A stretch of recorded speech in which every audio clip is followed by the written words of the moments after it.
What's up, everybody? I'm Jeremy Womack. Welcome to today. This is the Jeremy Womack Show. On today's show, I have Brian Brown of notorious Brian Brown Photography.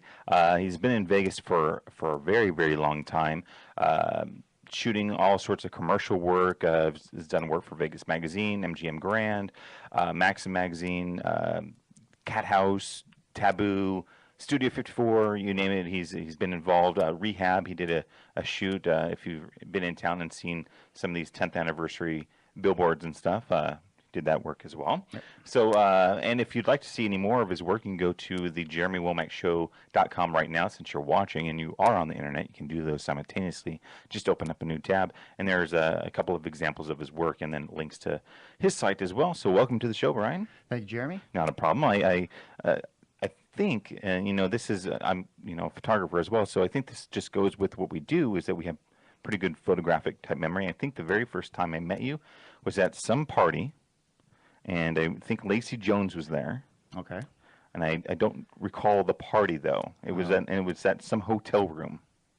That doesn't sound good. And there were like, I think George was there, and he had like a French tickler with him. Well, that probably names about 10 to 15 parties. That was at least that many parties. So, yeah, but I'm the one with the blue pink, the tickler with the pink handle. I remember the pink tickler with the blue handle, but not the other way around. Not the other way. That's when I brought that night? I wasn't, well, that may have been me then. Okay, well then, all right, yeah. It's probably still a little hazy then. It was a lot, yeah. Right. I think it was at the Hard Rock, if I recall. Maybe like their dorm day parties or something like that. We've known each other for like 10 years, so at least. We've been at a couple parties together by then. So. But you kept yourself busy. I mean, it seems to be a little bit of a difficult task for some photographers in Vegas. I've always told people, it's best, just continue getting your name out there, because that's, how you'll get those repeat business and all that. So, tell everybody like how you continue on not, I don't want to say being relevant, but just continuing to work and getting these large gigs. Yeah, I've actually been very fortunate. This is my 10th, 11th year shooting commercially and professionally, full-time photography and everything. And I think a lot of people that don't realize that being a photographer, I'd say 20% of it is actually photography. Right. I think the other 80% is accounting, business work, taxes. Showing up. Yeah, showing up. That always helps, yeah. But I think the biggest part is the marketing, making sure that your name is out there and that you're still on the top of the pile when that art director is looking out for that next photographer, their next job. Social media has obviously been an huge success with helping us do that, and especially for free. Right. The other portion is just by word of mouth. As long as you keep doing that good job and you keep producing as well as what you should have. Sure. There's no reason that it should stop. The hard part for the Vegas photographers is that there's I think Vegas gets a bad rap. Okay. And it's unfortunate because there's a ton of great photographers in town. There really is.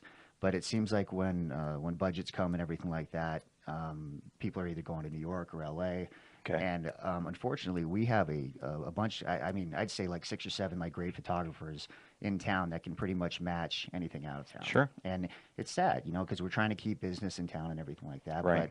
But that's just the way it goes. So hopefully things will start changing around, and we'll be able to keep the money in the business in Vegas. And it's true about just simply keeping your name out there. Let's just you unfortunately can't do anything about ad agencies going outside of Las Vegas to get their photographers, but yeah. Oh, and it happens. Yeah. I mean, and don't get me wrong. I mean, there's a lot of people that they're bringing in from out of town that are absolutely amazing. One of my favorite photographers I got to work with about like maybe 10 years ago, Art Stryber. I still look at his stuff probably once a month. Okay. And I keep in like, a little bit of contact with him and everything. But the guy's absolutely amazing. And I mean, that's one person to where it's like to try to be able to match what he can do as well as other people. It takes a certain talent and know-how, but he's also gotten to that point because of the fact that he's been so consistent for so many years. Right. And that's just one example. But I mean, there is a lot of talent in town, so. And to take a nod to what you were saying about getting your name out there, I can recall for myself, I was always just out on the nightlife scene shooting that kind of style of photography. And side note, there's lots of styles of photography. I think people, that aren't photographers don't necessarily understand it. I mean, you would think they would, but basically any picture that you see, and, you know, it could be somebody laughing and while they're holding some product, or it's a hotel thing or whatever. Those were all photographers that did shoot that. So there are different mediums. There's, you know, wedding, commercial, nightlife, event, food, everything. It needs that, and keeping your name out there is important. And I can recall by not doing that, just not shooting in the nightlife scene anymore, just doing other things with my websites, the show, what have you.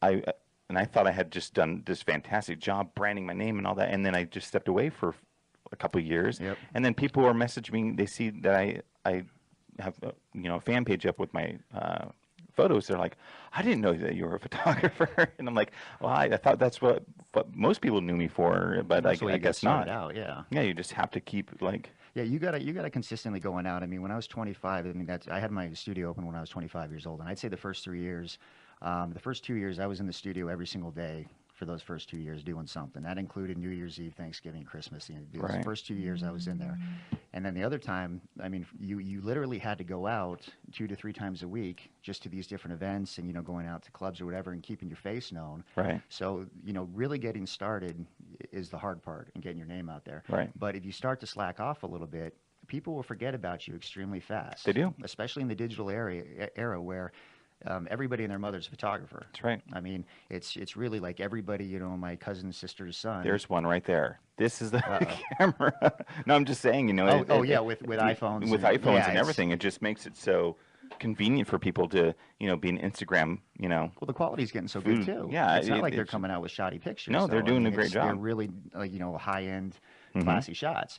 But the marketing and making sure that you get your face out there is really, you know, consistent. And now that I'm getting older, I'm 35 now, you know, I would prefer to basically just, you know, hang out with my son and watch a movie, or just go out with my girlfriend and, you know, grab some sushi and go see a movie or something. But yeah, I can't stand going out anymore. But it's something consistent where you have to do. You know, you have to make sure that your face is out there to, you know. I think that happens when you hit the 30s. Yeah, well, yeah, especially the past 3 years. Yeah, I've just kind of really. I mean, I feel better now than I did in my 20s. But that's probably because in my 20s I was partying my butt off so much. So I'm definitely glad that slowed down. But you're right, but you look at probably your 30s as maybe like these awesome years comparatively speaking. Because I don't know, for me, when I was in the mid 20s, I look back and I go, I didn't really do anything. No. You know, from 21 to 29, I'm like, what all did I do during that time? But between 30 and I'm 37 now, during this time frame, I think I've accomplished a ton more than I did back then. By far, yeah. The past 3 years, especially the past 3 years, I've been happier than I've ever been. I've been more successful than I've ever been, and it's just I've been, you know, just life is just so much better now. And I think it's you know, it's getting to the point now where we're getting old enough to where say like, you know, youth is wasted on the young. It's getting sad, but I hear it so much, and I was like, no. Well, yeah, it's true. I mean, you don't really appreciate, you know, what you have until, you know. And you've learned so much more when you get older. Oh God, like when you're George's age. I mean, you're a genius. I'm surprised he's still alive. I think that's why he has the shades on. I know, that's what it is. Yeah, it's. I mean, if I take these off, my eyeballs turn to dust and just fall out of my head. Kind of like, yeah. Don't do that because you're going to mess up the studio equipment with all your dusty eyeballs. After we're done talking. Yeah. All right, I'll try it then. After our show. Maybe at 3. No, I'm just teasing. But staying consistent, putting out good product, and just keeping your name out there, and just keeping those relationships. You know, you almost have to say sometimes, just like, I'm still out here. If you need somebody. Yeah, and that's the thing is, I mean, there's certain points where, I mean, obviously, you know, Facebook, Twitter, Instagram, you know, you're constantly doing stuff.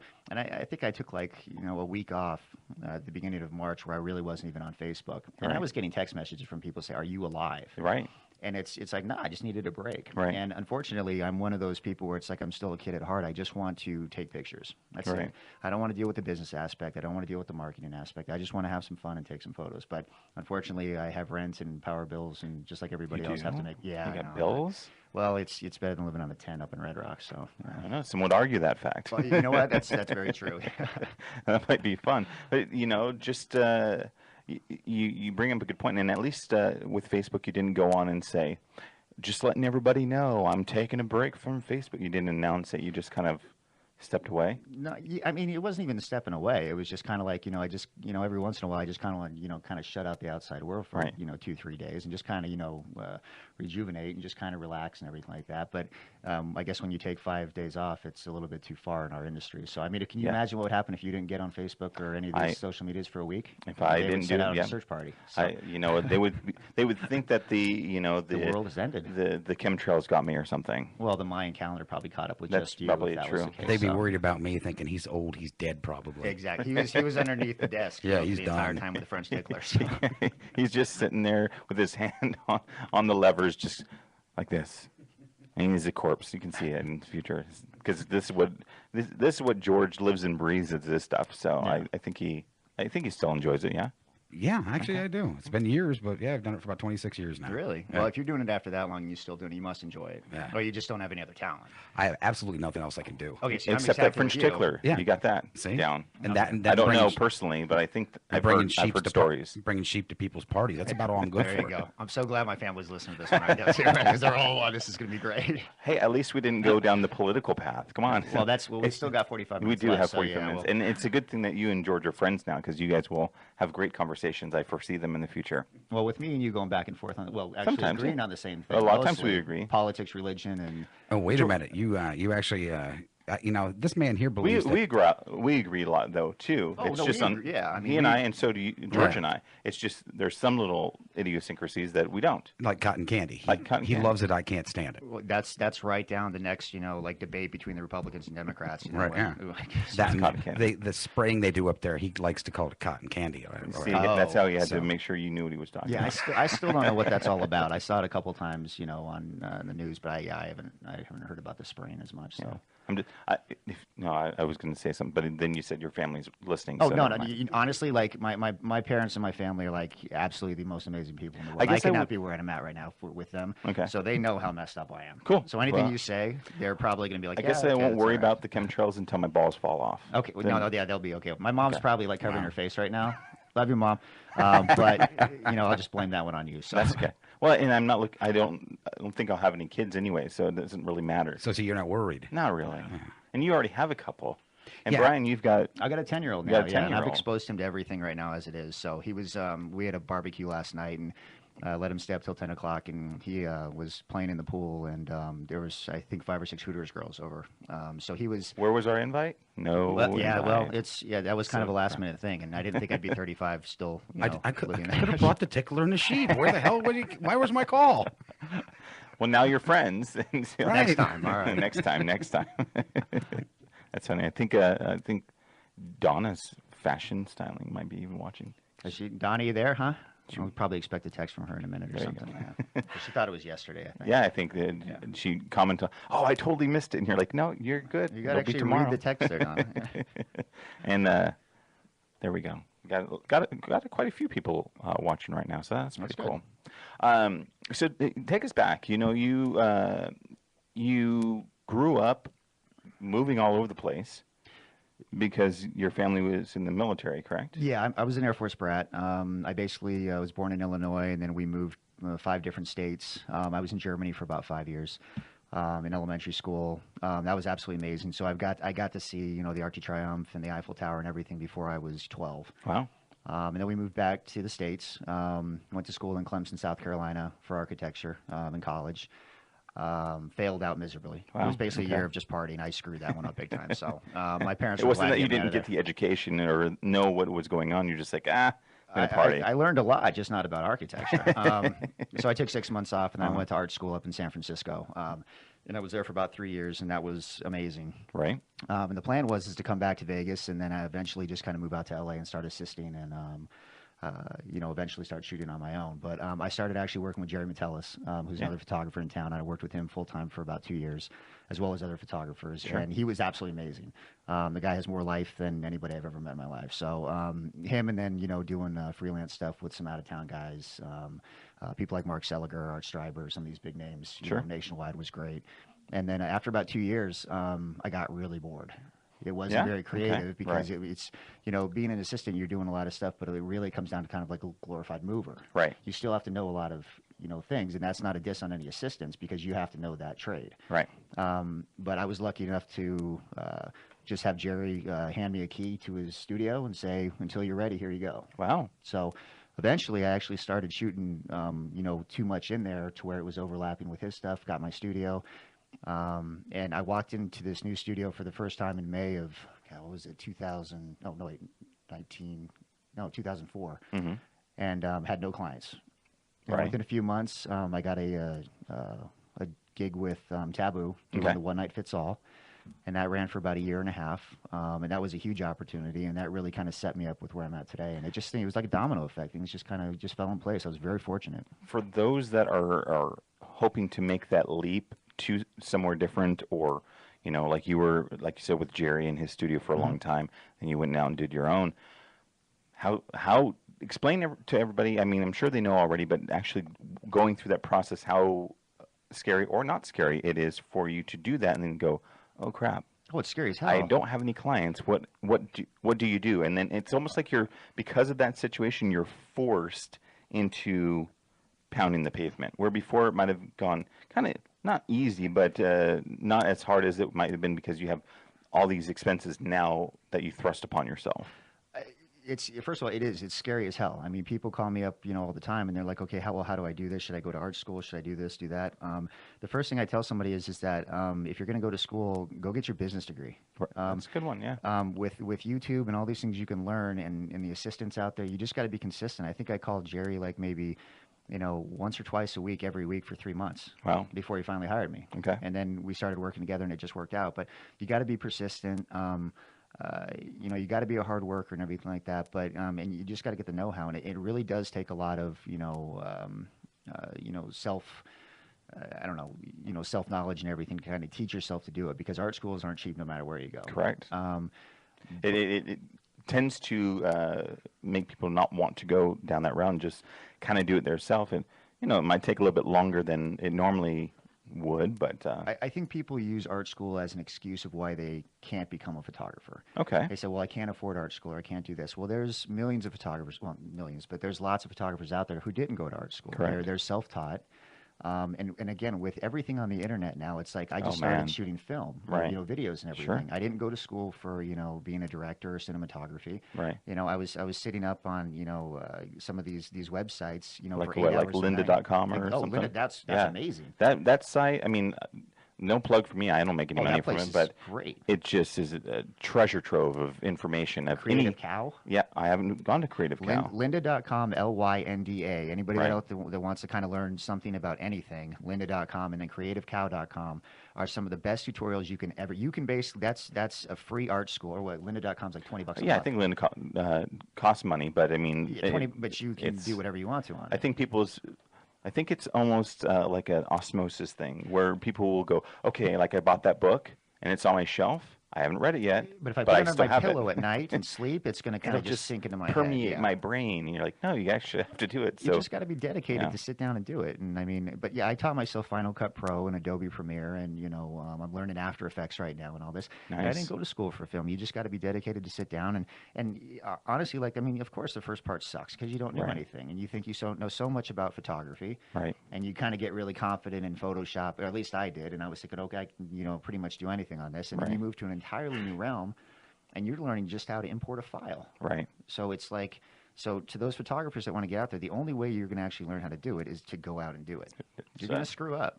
So do it again. I don't have the schooling or necessarily, you know, high clientele background, but people will ask me similar things like, how do you get started? How do you get so much work or whatever? It was just, number one, showing up and just going out there and continuing just to shoot.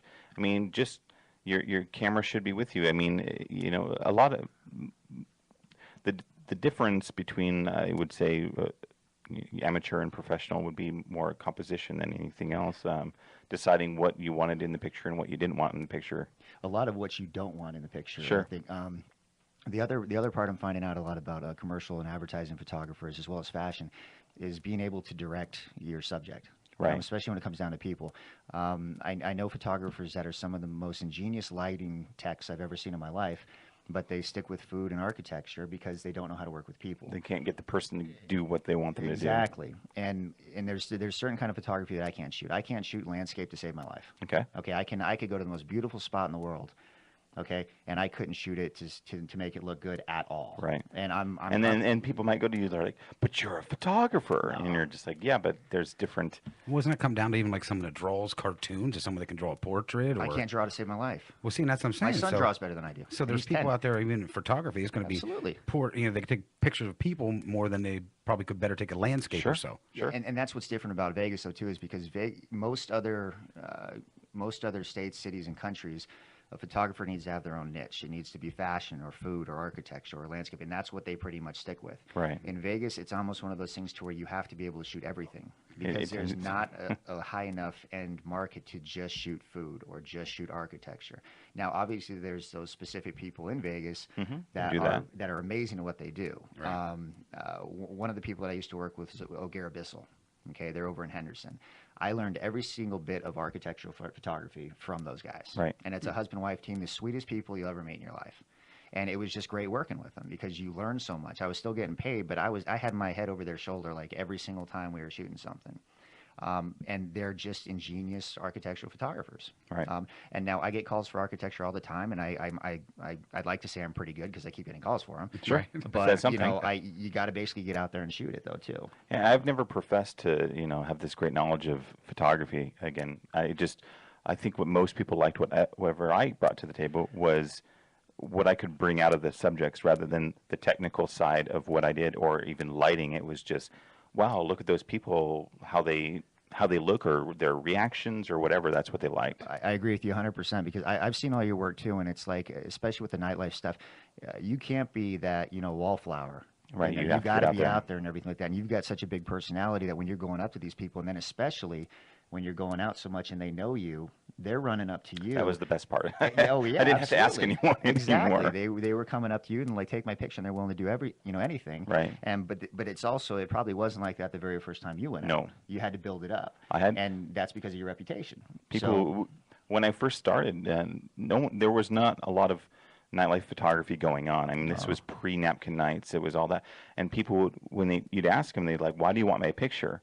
And because then all the scene got just saturated with photographers, then everyone was accustomed to having that. And then they were open to, and then they would dress for the occasion. Yep. They'd make sure they had the best outfit. And I had this one girl one time.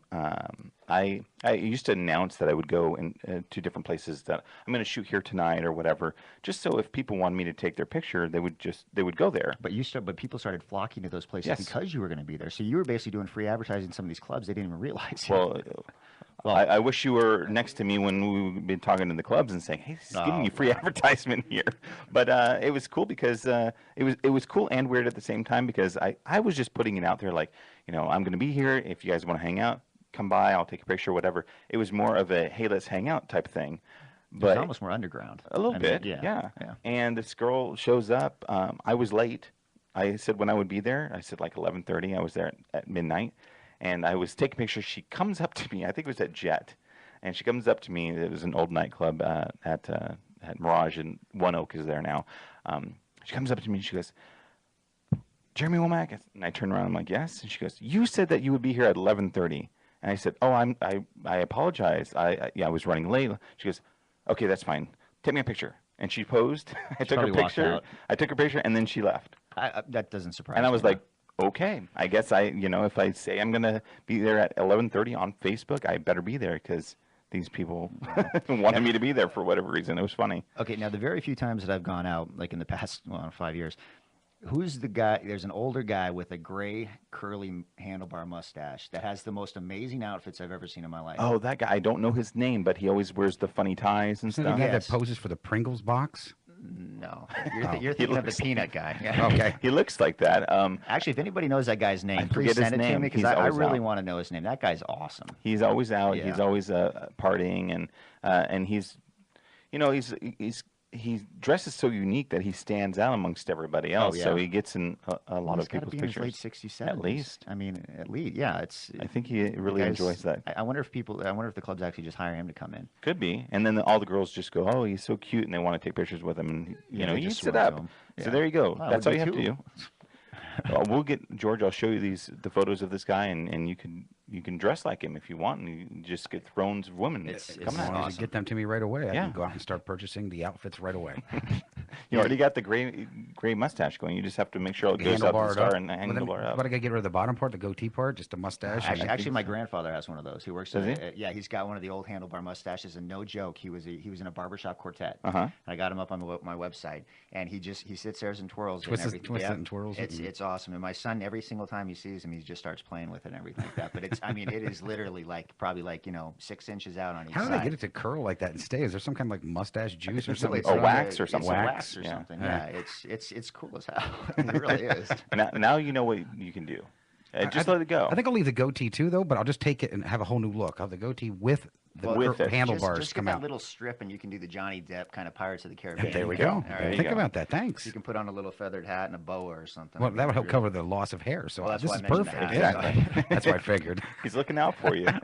he's styling you all these dog See, things. he's like, yeah, if I couldn't take a picture of that guy, it would reflect too much. You don't want me styling you. That's why we hire stylists. That's why he has. I can't put somebody's outfit together. You're like, I can make sure I get the picture taken, but the styling don't want to handle. So on the commercial shoots, for those people that want to get into that line of photography, take us through there, because there's a common conception that a lot of people don't want to get into that kind of work, because then you lose a bit of your creativeness, because you're just like told, here's what we want, push the button kind of thing. And is it that, or are you allowed to interject and improvise and It's a little bit of both. Okay. I've been fortunate enough to work with some extremely creative and talented people, especially in Vegas.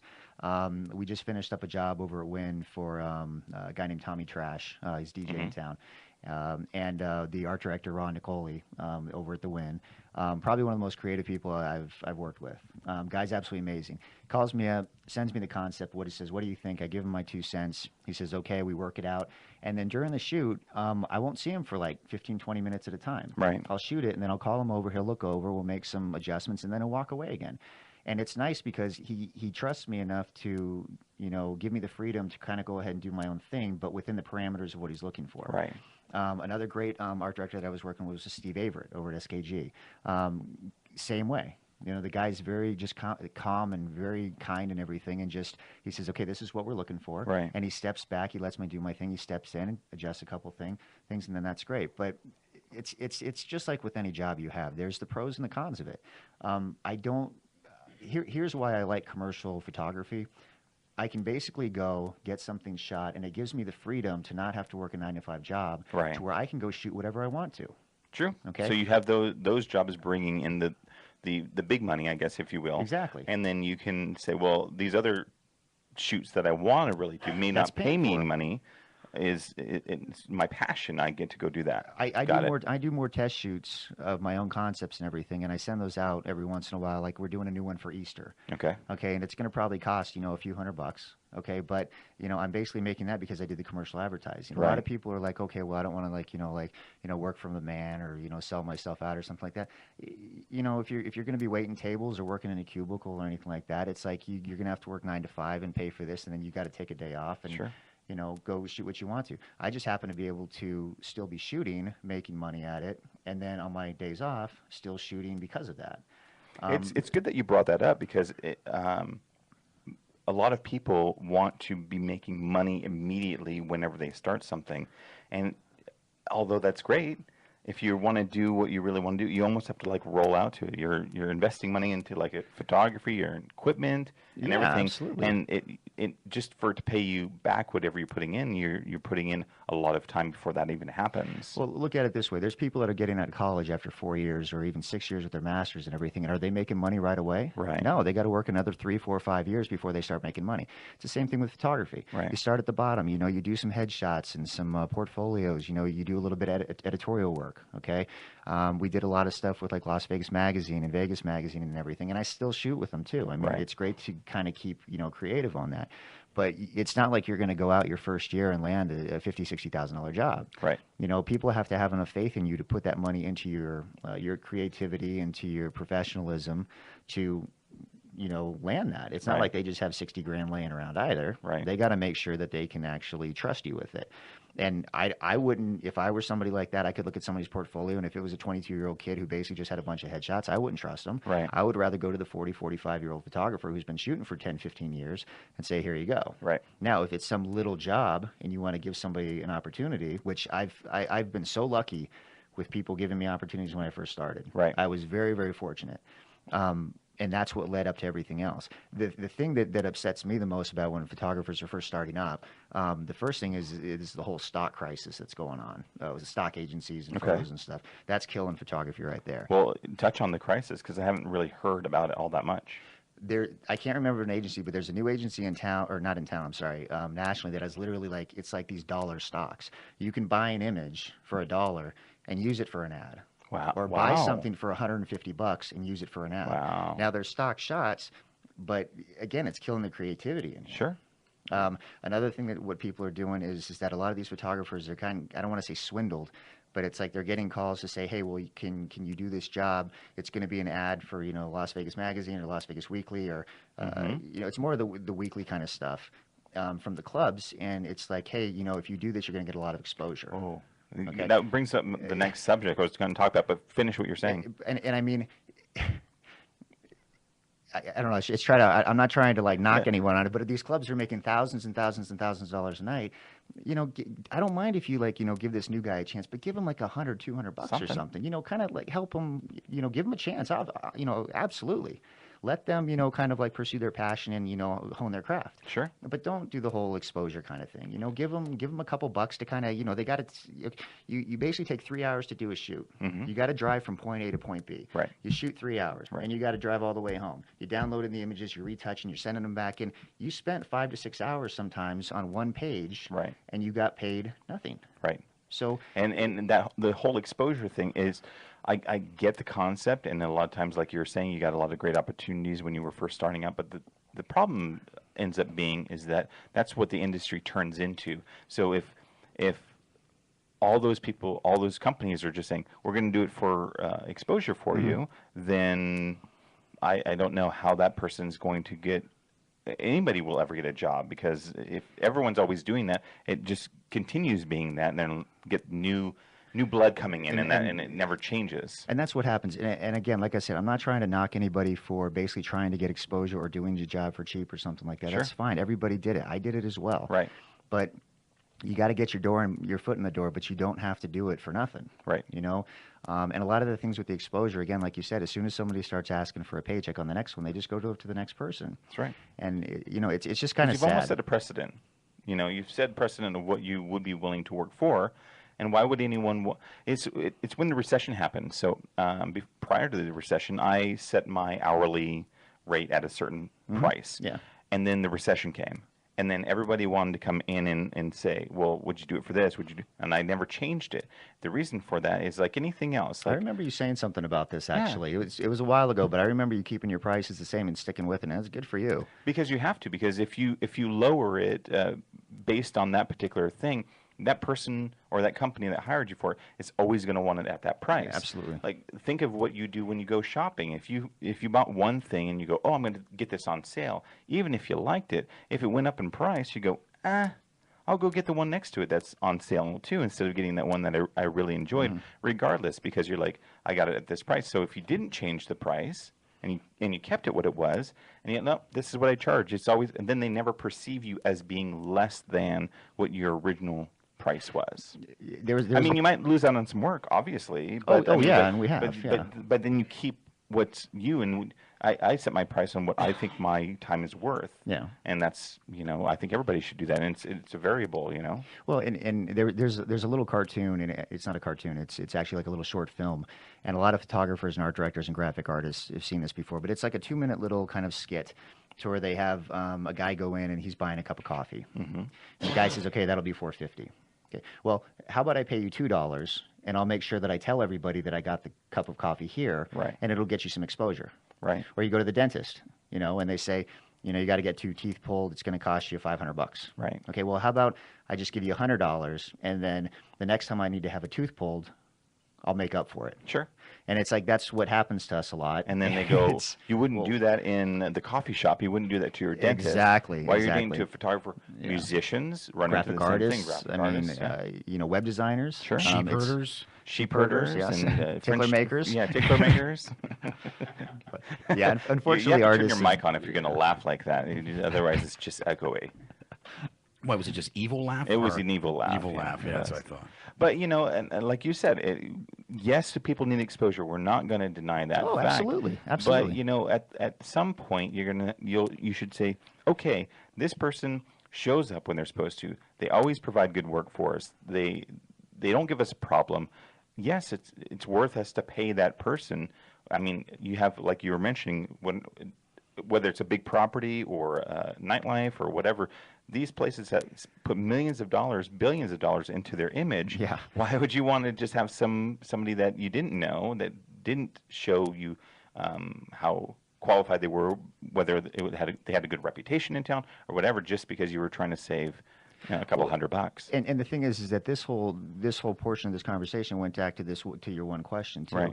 If you want to make money as a photographer, there's nothing wrong with doing your daytime job, your 9 to 5, or waiting tables or bartending, and then shooting, you know, in your own spare free time and doing something for free, or just testing with models, or going out and shooting, you know, Building your portfolio. Exactly, and then not getting paid for that. And but as far as trying to make money full time as a photographer, you've got to basically do these different things, you know, whether it's creative or sometimes just really boring, to pay the bills, or you don't have to, you know, and you can basically just, you know, live check to check, you know, in your one studio bedroom apartment, and there's nothing wrong with that. No, that's what makes you happy. Absolutely, absolutely.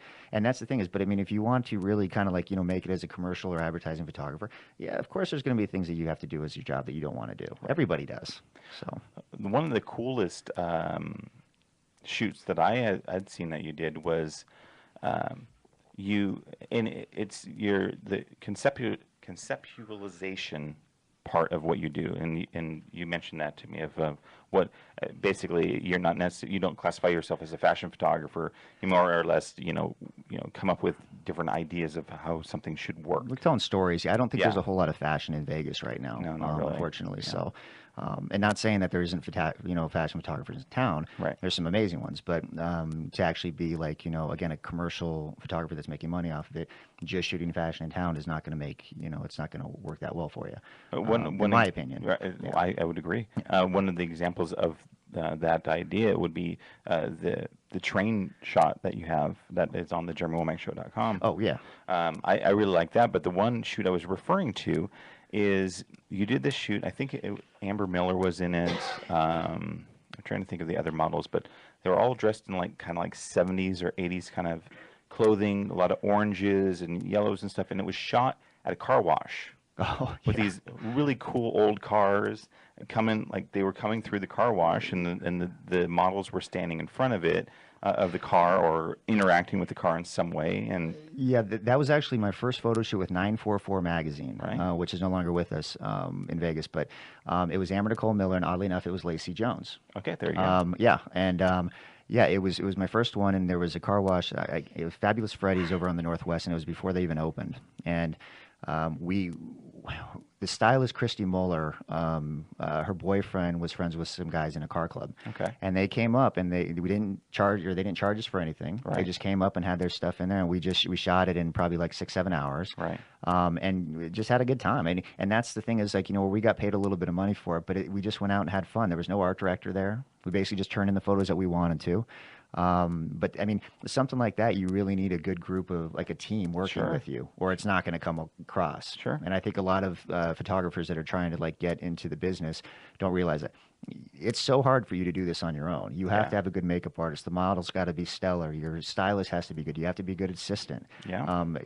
That's why whenever I say, like, I didn't shoot this, we shot this. Right. It is a group effort for, you know, no matter what I do. I think you've worked with Z a lot too. Z Clemente, yeah, she's awesome.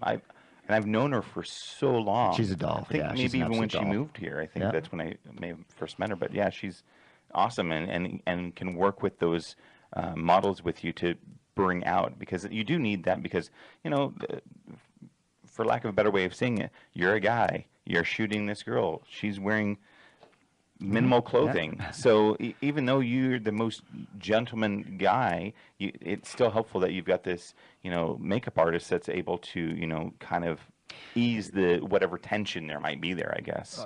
And it's almost more important for the makeup artist to be more hands-on with the model as far as personality goes, because they're the first ones they really see. Right. They're sitting in that makeup chair for sometimes 45 minutes to an hour and a half, sure. And then they'll get in front of me, and I'll shoot them for 15 minutes. Right. So if your makeup artist, first of all, isn't talented, and then that's one thing. Right. But they have to have that good personality to kind of, especially these new models. Right. Okay. So there's not a whole lot of seasoned veterans in Vegas. But these new models come in and they're a little bit nervous. They're not sure what's going to happen. Your makeup artist has to have a great personality. And Z is by far one of the best, makeup artists in town. But her personality is great. Yeah. Very loving person. Very helpful. But everybody that I work with is amazing. The stylist, the makeup, my assistants are, kick ass. So again, it's just one of those things where I've been very fortunate to work with some amazing people. My friend Rick Bruce, who cuts my hair, I've known him for years. He's the guy I always go to for that, because his personality is just, he's very jovial, he laughs and jokes and can break down that nervousness that's there. It's going to naturally be there. So that's a great hair and makeup artist is like, it's gold. It's gold for you as a photographer, because if you get along with it, and it's not, there could be someone that's just fantastic as a makeup artist and hairstylist, but they're just like, they don't talk. Or they're just like, I'm an artiste. No, they're just I'm going to do this. Yeah, I've and met it doesn't some of those work people very too. well. Yeah, they're out there. Yeah. So when you're coming up as the photographer, you're a seasoned veteran. Having that one person that you can rely on is like you said, gold. I mean, I couldn't put it any better way. Yeah. It's I work with maybe 4 or 5 people that do hair and makeup for me, and they're great. I mean, in my opinion, they're the best in the city. So I've been very lucky with that. You just moved into a new studio. Mm-hmm. You were telling me about before. 2 years ago, actually. 2 years ago. Yeah. Okay. So just. For some, that's just. But where you get all these commercial jobs, and like you said, they pay the bills, and you're able to do what you want to do. Where do you see that going? I mean, is it just, well, I have to have this commercial space, or you really want to use this for a lot of different types of upcoming projects? I don't know. That's kind of, I mean, I don't shoot in the studio a lot, which is, I think, why we moved into this, into this loft area, because most of my stuff is on location. I like being able to kind of like work with surrounding areas. As far as like the future holds, I still, plan on doing what I'm doing. I love what I do. Right. Just like when me and George were talking about, it's like if I have to do something else, I'm screwed. Right. I really, I mean, and this is what you know. Yeah. And I'll be honest with you, I was waiting tables and bartending in college and everything, and I had a blast doing it. Right. But it's like this is I'm passionate about photography. The big thing that I'm moving into right now is film and video. Okay. I'm writing a short script right now, which I got to send off to some other people to kind of get some feedback on it. Because again, I didn't go to school for it, sure. So I don't know what's right. And I consider myself a horrible writer, so I got to kind of figure that out. Okay. But the cinematography and the lighting and the angles and everything and the editing, I'm just having so much fun with. Sure. I'm having a blast with it. That's the cool thing about it, is that you can take whatever's in your head and make it happen. Yeah. And that's and what I enjoy about it. Stepping back on this, this is like a perfect example for some of these upcoming photographers. I'm basically stepping into a new role as a director, and a cameraman on all this stuff. And I got a couple calls saying, "Hey, would you mind doing this for free?" Now, if this was some little documentary or something like that, or a quick little, couple days to where I wouldn't mind doing it. But some of the people that have been calling me up are large companies. Right. And they want me to do this entirely big job for free. Right. And I've had to turn them down. And I wanted to say yes on it. Sure. But it's something to where it's like, again, if I say yes on it, it's basically taking money out of somebody else's pocket that could have done the job, better than me. Right. And it's hard. I mean, you miss out on a paycheck sometimes on that. Well, and it's not to say that somebody out there won't take that job. Oh, they will. Yeah, they'll get somebody to do it for your free. ethics tell you not to do that. Yeah, because, I mean, again, you have to hire a crew, and it's either you're losing money to pay for your crew, or you have the crew do it for free too. Right. So, I've had to say no to a couple different jobs, and it stings. Right. It hurts because you want to do it. But, again, like you said, ethically, you just kind of feel bad about, saying yes to something like that. But again, and all the effort that you're putting into it, you're finding that your creative side of that new medium that you're you're going with, and eventually it'll be working out where everyone's going to be paying you to do those things. That's the plan. Yeah. Right now, I'm just having fun with it. So, you know. Well, that's where it has to start. Oh, absolutely. Yeah. I can remember you were mentioning before about like the car wash and the car club and all these cars coming. I was out shooting with a known model here in Vegas. Won't necessarily say her name, but we were just out in the middle of the desert, dry lake bed, and we're shooting, getting some cool stuff, and these dirt bike riders are just going by back and forth. Boom, you know, they're not close to us, but they're close enough, you know, where we can see them. And I could tell she was a little bit nervous. I said, "Oh, it'll be fine, you know, don't worry about it." And then they come, and they ride up. They're like, "Hey, we're seeing you're doing a photo shoot. That's so cool. Do you mind if we watch?" And I said, "Well, let me ask, you know, the model what she says, and it's up to her." And so I go talk to her. I said, "What do you think?" She said, "Oh, well, I don't mind. It's fine." I said, "Okay, but why don't we just one up it?" And she goes, "What?" I said, "Why don't we use all the things that they have? Their motorcycle, their motorcycle boots, their helmet, their chest guard, their gloves, the whole nine." So they're basically now standing in the middle of the dry lake bed without their, you know, boots on and all that kind of stuff. And I just use them all as props for the shot. Well, sometimes it's just the luck of the draw and a happy accident. Yeah, it was a pretty absolutely. And those things, you know, happen when you're out and about and doing pictures. And I can recall that as being like one of those times where it's like, you know, this is what makes it fun. And this is if you can use your creativity to just, you know, it could have been just, yeah, sure, stand there and watch instead of asking, well, let's turn this into like a Mad Max kind of shoot, and, you know, this hot blonde girl in the middle of the desert with a helmet on and all that stuff. That's, who wouldn't want that, you know? That's usually how you get some of your greatest stuff, too. Yeah, it just... I don't know anybody that wanted to start getting into film or photography to become rich. I don't know. I think everybody's gotten into it because, at least everybody I know, because they enjoy it and they just happen to make money. But nobody ever says one morning, I think I want to make a lot of money and become wealthy and successful. I'm going to get into photography. Right. That's, if you wake up thinking that, you're deluded.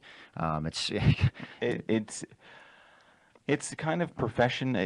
I think it really runs parallel with being like a musician. Absolutely. Because, you know, I mean, maybe some people are being musicians because they get the girls or whatever. But, you know, for the most part, you're starting this thing because you just enjoy doing it. You know, and you enjoy playing that guitar and you enjoy singing, and then it just evolves into you eventually being a professional. And professional being the fact that you actually are making money at it. That's really... that's just, you know, it's just a great kind of way to, you know, make your living, though, too, is when you're doing something you love. When you do something you love is the best kind of... Well, what did the counselors say? If you were independently wealthy, what would you do every day? It's like, that's your job. You yeah, so I mean, I'd spend my money. You spend your money. You'd stop pushing buttons? I would stop push. Well, no, I'd still push buttons, but I'd still spend my damn money. You wouldn't. You would do it in a relaxed form instead of stressed. Yeah, because I'd be like, you know what? If you don't like this, there's the door. No. Yeah. Would it be buttons on an Xbox or something, or would it just it would be? Well, yeah, I'd actually have that. See, I'd have a screen behind you guys where I could watch and play the games. Once you got sunglasses on, so we can't see what you'd be doing. We would just see his fingers moving underneath the table, so we'd be worried. Right, we'd be really worried. And why is the tickler over there? You definitely have to do something that you love doing, and eventually, I think that you would make money. And I've had these conversations with friends before, and they say, you know, I hate doing this one job. Maybe they work for a crappy boss or something. I said, what do you like doing? Well, I like reading. I said, okay, well, people get paid to read. Yeah. Well, what do you mean? Oh, why don't you do reviews for books and put them on a website? And then, well, then how would I make money doing that? Well, just do what you do now and build that up, and then you switch, you know, when it's time, I guess. We were talking about Z Clemente before, the makeup artist, and she had been doing makeup for a portion of time, and then she was still working in sales for a portion of the time too. And there was, she was kind of doing half and half, and it was getting really hectic because she wasn't sure what she wanted to do. Sure. And I don't know how many people were sitting here telling me, and me included, was just like, listen, you got to make that jump at some point. Right. And what's funny is that she had been working half and half for, I think it was maybe like 2 years. And then at that one point, she quit her other job and started doing makeup full time. Right. And because she was good at what she did and she was consistent in marketing and doing everything that she was supposed to do, she couldn't basically, you know, get days off. Right. once she told everybody she was, you know, full time, she was getting like nonstop calls, and she had to start turning people down. It works so like that. it does. It's not like one day you can just stop doing what you're doing and then start up from square one Right. the You have next to have day. a little bit of that base going. Yeah. So I mean, she's another one of those people I was just kind of like very fortunate in doing that half and half. I remember having that similar conversation with Al Powers. He and I were sitting down, and I said, "Listen, man, you just got to give up that other realm that you do." I won't say what he was doing, but and just go into photography full time because you're really good at it, and that's what you should do. And took the leap, and he's doing fantastic too. So there's a ton of great photographers, and they're all good people. Yeah. You know, there's only a couple that I've ever known that have been kind of like, oh, I don't want to give you work, but for the most part, everybody's a pretty cool person. Yep. So if you want to learn more about Brian, go to thejeremywomackshow.com. There's a full profile there. There's pictures of examples of his work on there that you can check out, and you can click the link to go to his page, or his photography page is brianbrownphotography.com. Thanks for coming in today, Thank you very much. I appreciate it. We good, George? All right, thanks, guys, for hanging out. Tune in tomorrow. We'll see you then. Thanks, Bye. guys.